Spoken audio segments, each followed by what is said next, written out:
जय Hind. GS study ए60 में आपका स्वागत है। दोस्तों, आज हम पढ़ेंगे UP triple S C ANM यानी महिला स्वास्थ्य कार्यकर्ता के लिए महत्वपूर्ण बहुविकल्पी प्रश्नों को। महिला स्वास्थ्य कार्यकर्ता की हमारी 12वीं क्लास होगी, जिसमें सारे क्वेश्चन हमारे कैसे होंगे, ऑब्जेक्टिव होंगे यानी बहुविकल्पी होंगे। तो दोस्तों, आप लोग क्लास में बने रहिए और एक एक क्वेश्चन को ध्यान से सुनते चलिए, देखते चलिए। क्या दोस्तों, एक एक क्वेश्चन को ध्यान से सुनते चलिए और देखते चलिए। और जिस भी क्वेश्चन का आंसर आ रहा है तुरंत कमेंट बॉक्स में हमको बताते भी चलिए। क्या दोस्तों, जिस भी क्वेश्चन का आंसर आ रहा है तुरंत कमेंट बॉक्स में हमको बताते भी चलिए। और लास्ट में अपना स्कोर जरूर बताइएगा कि आप लोगों का स्कोर कितना गया है। अपना स्कोर काउंट करते रहिएगा कि आप लोगों का कौन सा क्वेश्चन सही हो रहा है, ठीक ना।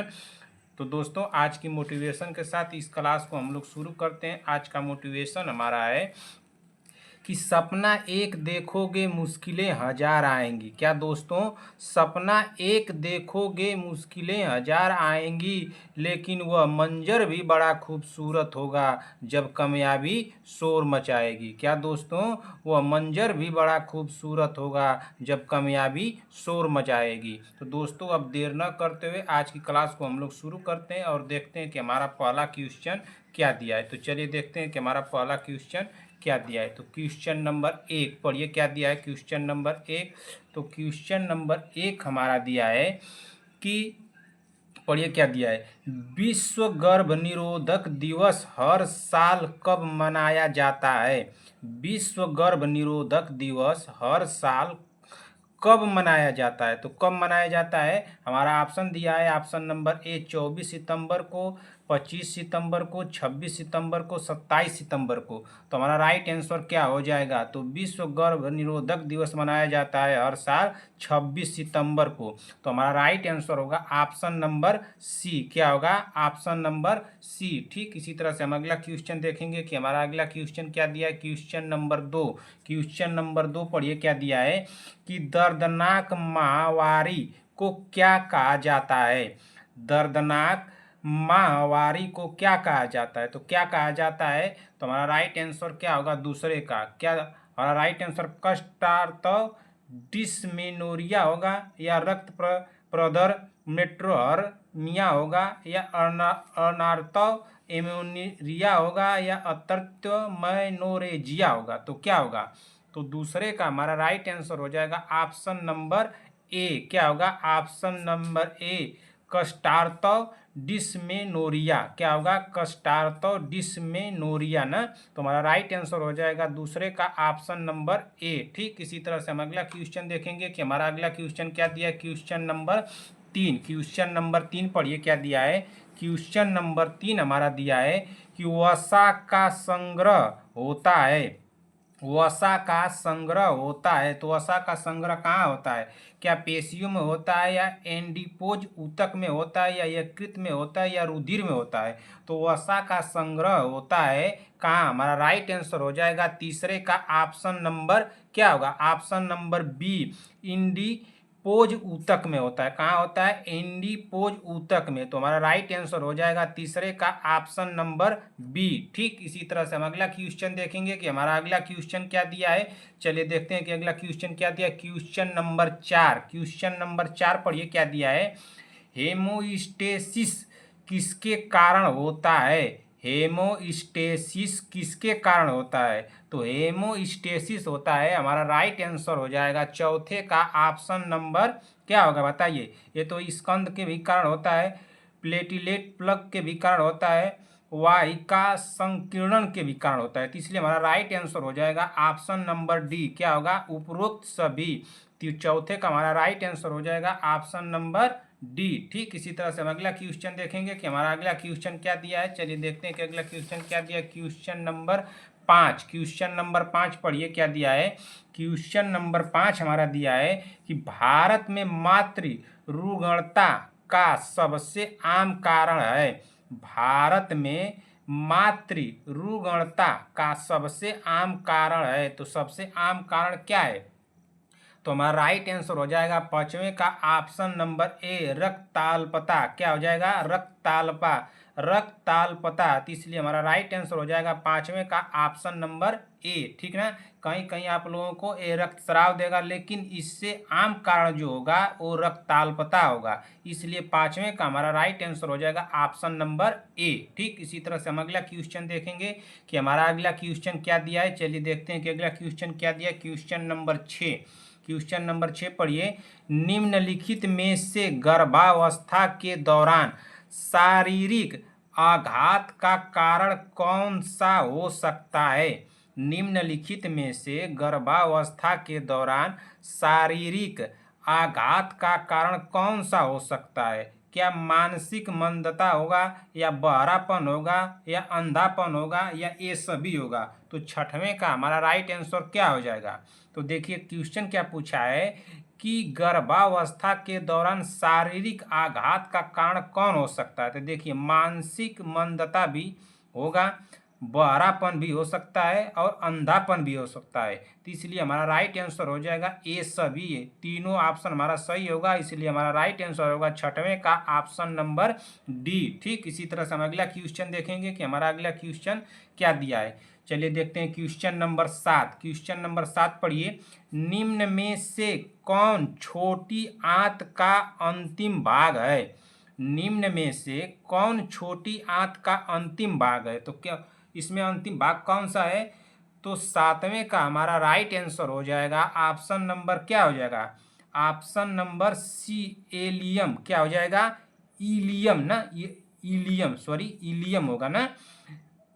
क्वेश्चन क्या पूछा है कि निम्न में से कौन छोटी आंत का अंतिम भाग है। तो छोटी आंत का जो अंतिम भाग है हमारा राइट आंसर होगा सातवें का ऑप्शन नंबर सी इलियम ना, इसलिए हमारा राइट आंसर होगा ऑप्शन नंबर सी। ठीक, इसी तरह से हम अगला क्वेश्चन देखेंगे कि हमारा अगला क्वेश्चन क्या दिया। क्वेश्चन नंबर 8, क्वेश्चन नंबर 8 पढ़िए क्या दिया है कि निम्नलिखित में से कौन सी अस्थि कर्ण अस्थिका नहीं है। निम्नलिखित में से कौन सी अस्थि कर्ण अस्थिका नहीं है। तो हमारा राइट आंसर क्या हो जाएगा। तो आठवें का हमारा राइट आंसर हो जाएगा ऑप्शन नंबर बी पेरियोटिक। कौन सा हो जाएगा, पेरियोटिक। हमारा राइट आंसर होगा आठवें का ऑप्शन नंबर बी। ठीक, इसी तरह से हम अगला क्वेश्चन देखेंगे कि हमारा अगला क्वेश्चन क्या दिया है। चलिए देखते हैं कि अगला क्वेश्चन क्या दिया है। क्वेश्चन नंबर 9, क्वेश्चन नंबर 9 पढ़िए क्या दिया है। अपगार स्कोर का कौन सा स्तर शिशुओं में गंभीर समस्या को दर्शाता है। अपगार स्कोर का कौन सा स्तर शिशुओं में गंभीर समस्या को दर्शाता है। तो कौन सा दर्शाता है, क्या 5 से कम, या 7 से कम, या 3 से कम, या ये सभी। तो क्या हमारा राइट आंसर क्या हो जाएगा नौवें का। तो हमारा राइट आंसर हो जाएगा ऑप्शन नंबर सी होगा, 3 से कम। क्या होगा, 3 से कम, यही हमारा राइट आंसर होगा। ठीक, इसी तरह से हम अगला क्वेश्चन देखेंगे कि हमारा अगला क्वेश्चन क्या दिया है। क्वेश्चन नंबर 10, क्वेश्चन नंबर 10 पढ़िए। अपरा, अपरा को हम क्या बोलते हैं, प्लेसेंटा बोलते हैं। ठीक ना, तो प्लेसेंटा पूरी तरह से किस सप्ताह में बनता है। कभी क्वेश्चन पूछ देगा कि अपरा पूरी तरह से किस सप्ताह में बनता है, या प्लेसेंटा पूरी तरह से किस सप्ताह में बनता है। तो प्लेसेंटा किस सप्ताह में पूरी तरह से बनता है, या क्या चौथे सप्ताह में पूरी तरह से बनता है, या छठवें सप्ताह में, या 9वें सप्ताह में, या 12वें सप्ताह में। तो हमारा राइट आंसर क्या हो जाएगा 10वें का। तो प्लेसेंटा पूरी तरह से किस सप्ताह में बनता है। तो हमारा राइट आंसर होगा 10वें का ऑप्शन नंबर डी, 12वें सप्ताह में बनता है। किस सप्ताह में बनता है, 12वें सप्ताह में बनता है, इसलिए हमारा राइट आंसर हो जाएगा 10वें का ऑप्शन नंबर डी। ठीक, इसी तरह से हम अगला क्वेश्चन देखेंगे कि हमारा अगला क्वेश्चन क्या दिया है। चलिए देखते हैं कि अगला क्वेश्चन क्या दिया है। क्वेश्चन नंबर 11, क्वेश्चन नंबर 11 पढ़िए। निम्नलिखित में से क्या प्रसवोत्तर रक्तस्राव का प्रमुख कारण है ना। निम्नलिखित में से क्या प्रसवोत्तर रक्तस्रावण का प्रमुख कारण है। क्या थ्रोम्बिन है, या प्री एलेम्पसिया है, या असमंजित गर्भाशय क्रिया है, या एटिनिक यूटेरस अतानी गर्भाशय है। तो हमारा राइट आंसर क्या हो जाएगा। तो 11वें का हमारा राइट आंसर हो जाएगा ऑप्शन नंबर क्या होगा, ऑप्शन नंबर एटोनिक यूटेरस ना, यानी कि अतानी गर्भाशय, इसलिए हमारा राइट आंसर होगा ऑप्शन नंबर डी। ठीक, इसी तरह से हम अगला क्वेश्चन देखेंगे कि हमारा अगला क्वेश्चन क्या दिया है। क्वेश्चन नंबर 12, ये तो बहुत आसान क्वेश्चन है, इस क्वेश्चन को उड़ा दीजिए। हृदय चक्र ना, हृदय चक्र की सामान्य अवधि कितने सेकेंड की होती है। हृदय चक्र की सामान्य अवधि कितने सेकेंड की होती है।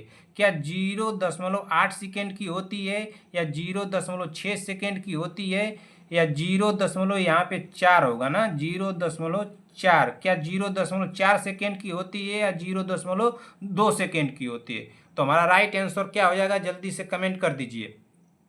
12वें का हमारा राइट आंसर क्या होगा, तो 12वें का हमारा राइट आंसर हो जाएगा ऑप्शन नंबर ए, 0.8 सेकेंड की होती है। हृदय चक्र की सामान्य अवधि कितने सेकेंड की होती है, तो हृदय चक्र की सामान्य अवधि 0.8 सेकेंड की होती है और 0.8 सेकेंड की होती है। ठीक ना, इसलिए हमारा राइट आंसर हो जाएगा 12वें का ऑप्शन नंबर ए। ठीक, इसी तरह से हम अगला क्वेश्चन देखेंगे कि हमारा अगला क्वेश्चन क्या दिया है। चलिए देखते हैं कि अगला क्वेश्चन क्या दिया है। क्वेश्चन नंबर 13, क्वेश्चन नंबर 13 पढ़िए क्या दिया है कि गर्भावस्था की किस अवधि के दौरान पहली बार स्टेथोस्कोप ना, स्टेथोस्कोप की सहायता से एफएचएस को सुना जा सकता है। बताइए जल्दी से हमारा राइट आंसर क्या हो जाएगा, बताइए जल्दी से। गर्भावस्था की किस अवधि के दौरान पहली बार स्टेथोस्कोप न की सहायता से एफएचएस को सुना जा सकता है। क्या 38 से 40 सप्ताह, या 18 से 20 सप्ताह, या 25 से 30 सप्ताह, या 33 से 34 सप्ताह। तो 13वें का हमारा राइट आंसर हो जाएगा ऑप्शन नंबर बी, 18 से 20 सप्ताह। क्या हो जाएगा, 18 से 20 सप्ताह हमारा राइट आंसर होगा 13वें का ऑप्शन नंबर बी। ठीक, इसी तरह से हम अगला क्वेश्चन देखेंगे कि हमारा अगला क्वेश्चन क्या दिया है। चलिए देखते हैं कि अगला क्वेश्चन क्या दिया है। क्वेश्चन नंबर 14, क्वेश्चन नंबर 14 पढ़िए क्या दिया है। मानव के दूध में प्रोटीन की मात्रा होती है, मानव के दूध में प्रोटीन की मात्रा कितनी होती है।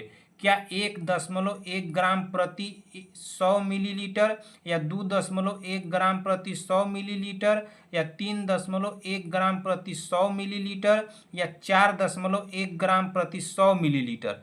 तो हमारा राइट आंसर क्या हो जाएगा।